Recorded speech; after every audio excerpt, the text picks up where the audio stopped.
You've renewed my faith in okay, Ori, take it away.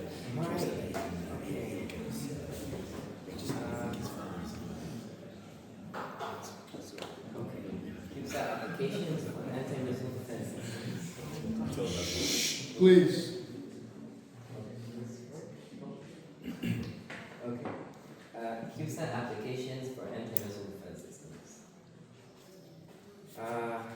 First of all, before I start, I want to say that this presentation is inspired by real events and personal experiences. It's focused on the challenges of missile detection and possible technological solutions. My goal is to share an idea that could reduce risks of missile threats and help save lives. Could you speak up a little, Ori? People in the back probably can't hear too well. Hi everyone, and thank you for being here. My name is Ori. I'm a 14-year-old student from Israel, and today I want to talk about something that goes far beyond theory or abstract design. This isn't just another school project. It's something that's shaped by urgency, by personal experience, and by the reality I've seen in my life. From that experience grew an idea, one that if developed and implemented correctly, could improve response times during missile attacks, reduce blind spots in detection, and ultimately save lives. We sometimes hear about advanced missile defense systems such as Iron Dome or Arrow 3, which have become well known worldwide. These systems have dramatically changed modern defense. The Iron Dome is recognized for intercepting short-range rockets, while Arrow 3 is designed to neutralize long-range ballistic missiles outside the Earth's atmosphere and is one of Israel's most advanced anti-ballistic missile defense systems. These are remarkable shields, but even powerful systems have limits. In critical moments, even a few seconds of delay in detection can mean the difference between safety and disaster. Imagine a missile flying at Mach 5. That's more than 6,000 kilometers per hour. Every single second is another 1.6 kilometers traveled. That means if detection is delayed by even 10 seconds, the missile could be 16 kilometers closer to its target before defenses can even respond. That small gap can make the difference between interception and tragedy. I believe we have a responsibility not only to admire what works, but also to question its limits, to ask, what more can be done? How can we make these systems smarter, faster, and more aware? My idea aims to help answer those questions, not only as a technical proposal, but as a deeply personal mission. This idea didn't come from thin air. It grew from real events that left me with questions I couldn't ignore. One incident that stuck with me happened when a group of children were playing soccer in a town in northern Israel. A missile landed on the field before the defense system could react. In an instant, lives were lost, a reminder that even the most advanced technology cannot always respond quickly enough. For me, hearing that story wasn't just news. It was a shock that kids doing something as simple as playing a game could be taken away because of a few seconds of delay. A few months later, another missile struck a forest near my city, a place that was special to me. It was where I would go to relax, to think, and to connect with nature. It wasn't just like trees and grass. It was memories, a safe space, part of my identity. When the missile hit, the fire it caused destroyed much of that forest. I thought to myself, one of those missiles struck a forest in my city, my favorite place in nature. It felt like something important had been erased in seconds. I remember going back later and seeing nothing but black and brown and ash. That emptiness made me ask, why weren't we faster? Why couldn't this have been prevented? These events, one a distant tragedy, the other deeply personal, left me with the same burning question. How could this happen? How could a system built to detect and defend still allow devastation? To understand that, we need to take a closer look at the current state of our surveillance and detection technology. It's a story of brilliance mixed with limitations. Let's start with satellites. They're the backbone of modern detection systems, equipped with sensors to spot launches from far away. But here's the problem. Most of them operate with what's called revisit time. That's the amount of time it takes for a satellite to complete its orbit and come back over the same spot. For many of the satellites we use today, that time is measured in hours, not minutes. In missile defense, hours are an eternity. If a missile is launched while a satellite is on the other side of the planet, they won't see it in time. By the time it revisits, the damage may already be done. Then there's cost. Our current systems Traditional satellites can cost hundreds of millions, even billions, to design, build, and launch. And once they're up there, repairs aren't possible. If one malfunctions, that's an entire investment gone. It's kind of like buying a Ferrari, launching it into space, and then realizing it can't return to Earth. All of this means our current systems are powerful but limited, slow to respond, extremely expensive, and sometimes blind when we need them most. Unfortunately, these aren't abstract issues. We've already seen what happens when detection comes too late, which brings us here. What if there was a better way? The need for better detection isn't limited to any one country or region. Today, nations around the world are developing their own large-scale missile defense systems. The United States, for example, is currently working on expanding its national defense shield to protect its vast territory. The Golden Dome aims to protect a country that spans nearly 10 million square kilometers of land, cities, farmland, and coastline. But scaling up missile defense isn't as simple as copying what already works. Geography is different, threats are different, and the scale is enormous. A system that covers a small country cannot simply be stretched across a continent without creating gaps. This is where my idea fits in, not as a replacement, but as a complementary upgrade. We've already seen that traditional satellites struggle with revisit time, leaving blind spots. Now imagine scanning that system across an entire continent. The weaknesses remain, just magnified. Think of it this way. Right now, missile detection is like a security system that relies on a handful of cameras. There are high-quality cameras, but they only cover certain hallways.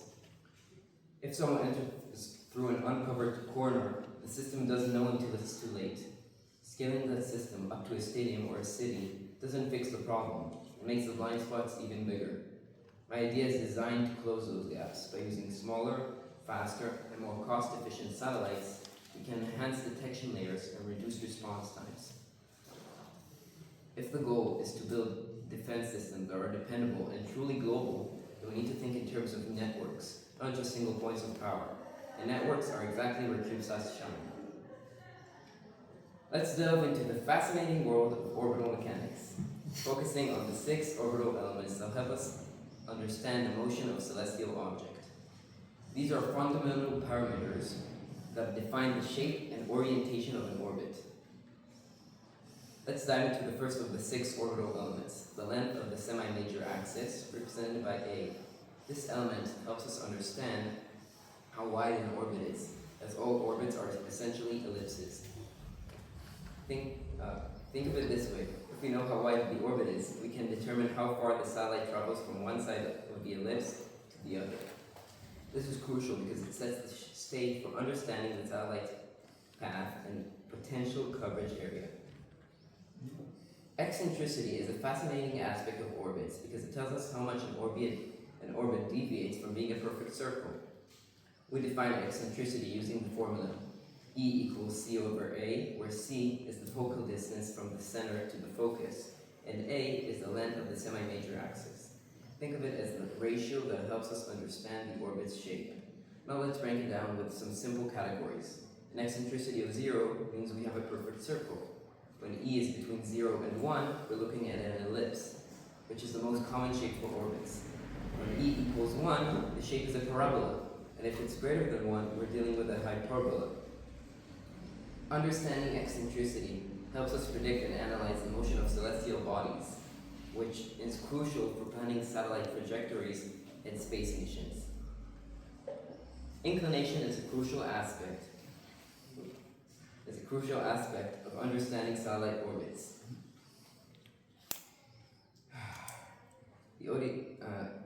It refers to the angle between the orbital plane of the satellite and the Earth's equatorial plane. Think of it as the satellite's tilt relative to the Earth's equator.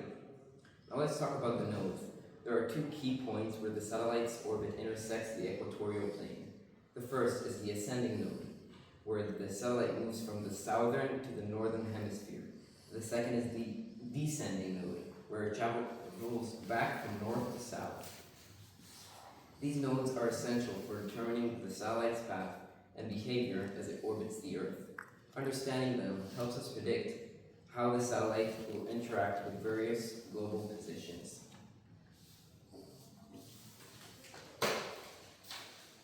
Let's explore how orbital inclinations are classified into three main categories.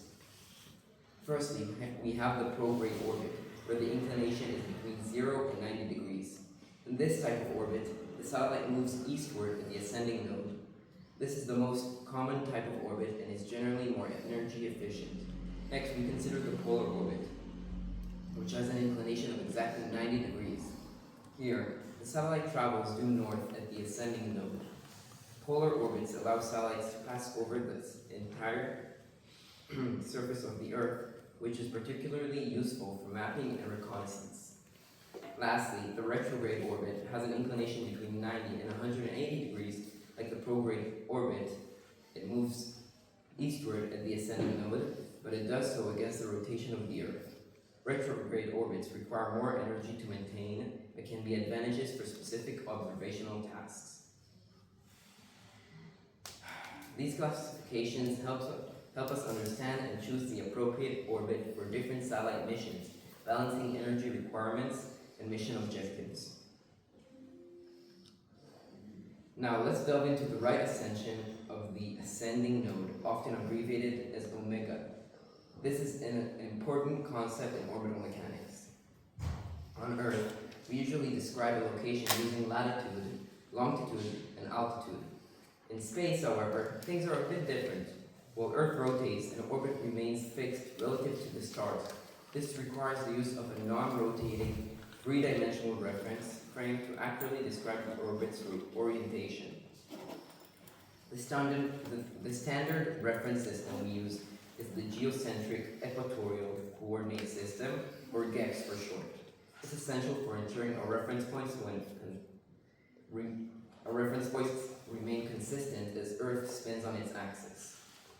By understanding these coordinates, we can better predict satellite paths and ensure precise navigation and communication. Let's delve into the concept of the argument of periapsis, also known as omega. This angle is crucial in understanding a spacecraft's orbit. It's the angle between the ascending node, where the spacecraft crosses the equatorial plane going north, and the periapsis, which is the point of closest approach to the planet within its orbital path. Imagine standing at the ascending node, looking in the direction of the spacecraft's motion. The argument of periapsis is measured within the orbital plane, along this direction. It's a bit like marking the start of a racetrack, and then noting the angle to the finish line. Understanding this angle helps us predict how the spacecraft will move, which is essential for mission planning and avoiding potential obstacles. The true anomaly and time of periapsis passage are essential to understanding a spacecraft's motion in its orbit. Firstly, true anomaly is the angle between the periapsis, where the satellite is closest to the center of mass, and its current position, measured in the direction of the spacecraft's motion. This tells us exactly where the satellite is on its orbit at any given moment. On the other hand, the time of periapsis passage is a bit different. If you know when the satellite last reached periapsis, you can calculate its current position on the orbit. This is particularly useful for predicting future positions. These two methods together give us a comprehensive view of a satellite's orbital behavior, which is crucial for mission planning and satellite tracking. Let's dive into this example. We're determining how many satellites are making full Earth coverage at an altitude of 500 kilometers, with a sensor opening angle of 10 degrees. Here's what we're given. The Earth's radius is 6,378 kilometers, and our satellite's altitude is 500 kilometers. We're working with a sensor that has a minimum elevation angle of 10 degrees. Now let's focus on the key components of our calculations. First, the semi-major axis. A is the sum of the Earth's radius and the satellite's altitude. Next, the slant range. S, which is the distance from the satellite to a point of the Earth's surface. Finally, the angle, theta G, which is 90 degrees plus the minimum elevation angle. As we look at these elements, keep in mind how interconnected they are. Understanding these relationships helps us to calculate the number of satellites needed for full coverage.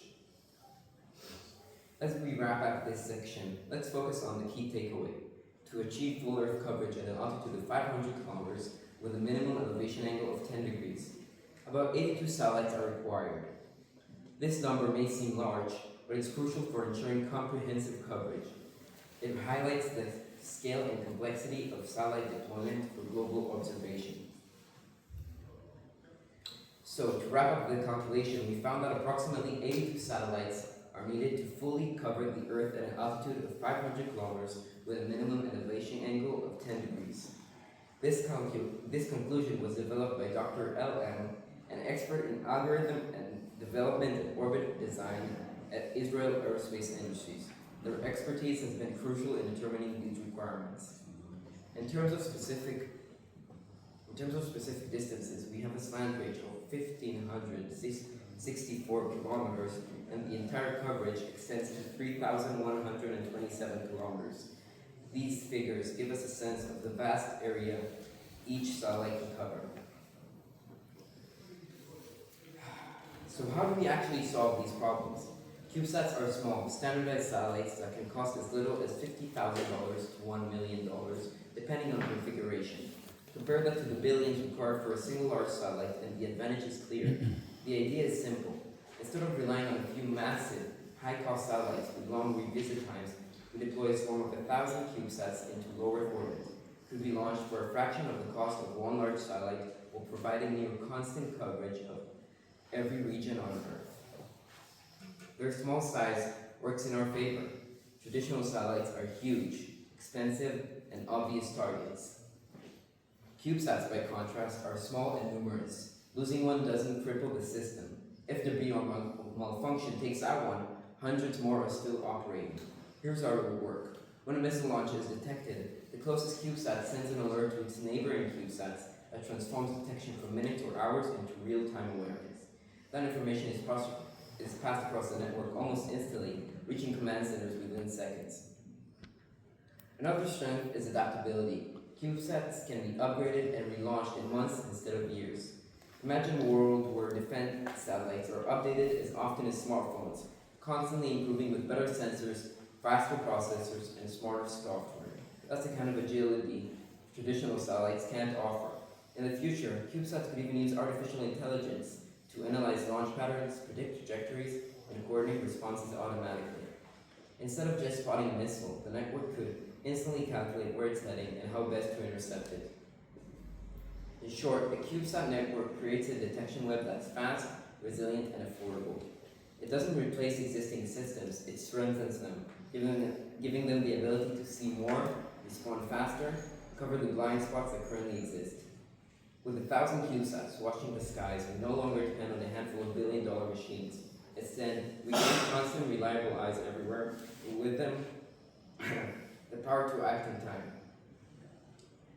In this presentation, I've shared how my personal experiences led me to explore the limits of current missile defense systems, and how CubeSat constellations could provide faster, more reliable, and more affordable detection. The idea is simple but powerful. A distributed network of small satellites can close the gaps that cost lives today. It's not about replacing existing systems, but about making them stronger, smarter, and more resilient. Thank you for listening, and I'd be happy to take your questions.